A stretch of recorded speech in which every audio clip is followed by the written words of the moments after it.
Now to the big story and how deep Michigan's contamination crisis really runs. It turns out this green ooze on I-696 near I-75 could be just the beginning of our state's problems. Tonight, officials concede something like this could happen over and over again because Michigan does not have the money to clean up old industrial sites. 7 Action News reporter Jim Kirchner breaks down these disturbing new revelations for us, and he is live in Madison Heights with the latest. Jim? Carolyn, state officials are confirming this could be one of thousands of ticking time bombs. State shut this down back in 2016. The feds, the EPA, did a partial cleanup, but only to end the imminent threat. Now the city of Madison Heights is suing the owner to finish the job. You're telling people there are thousands of these that may be in their backyard. There are thousands of contaminated sites across Michigan. We have the resources to address a small number of them, and the ones that we address have the most threat to human health. State officials say the site was not considered an imminent health risk to drinking water or the air, especially during a fire. But get this, the green ooze runoff could get into storm sewers and into Lake St. Clair. Listen carefully, this site is not alone. Or if it can flow through a storm sewer into a big lake, like Candace Miller has said.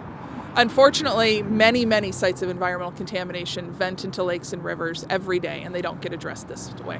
This old site had been in business since the 1950s before the state shut it down in 2016.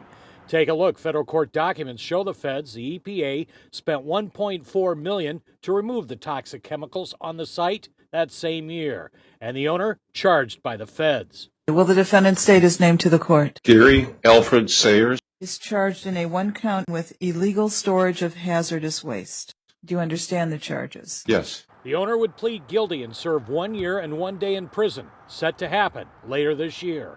Same court document shows Sayers has the money to make restitution. He sold this building on Commonwealth in Detroit to the city for $2.5 million and did not owe anything on it. Now Madison Heights is suing Sayers to pay for tearing down and doing a total cleanup of this site that could cost millions more.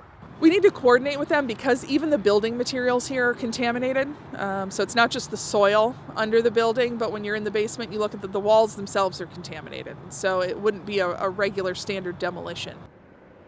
And the city of Madison Heights is going after Gary Sayers to get him to pay for the rest of this cleanup. It could cost millions more. It's not clear where he's living right now, but as you heard me say, he's set to show up for his prison term 1 year and 1 day sometime this year. Carolyn? So, Jim, got to ask you, did Mr. Sayers have a defense attorney with him? And is that defense attorney commenting tonight? Yeah, he did have high-profile defense attorney Jim Thomas. I reached out to him today. He did not call me back. Could be still off for the holidays. All right, Jim, thank you for the update. Certainly a tense and scary situation there for a lot of people. Thank you much.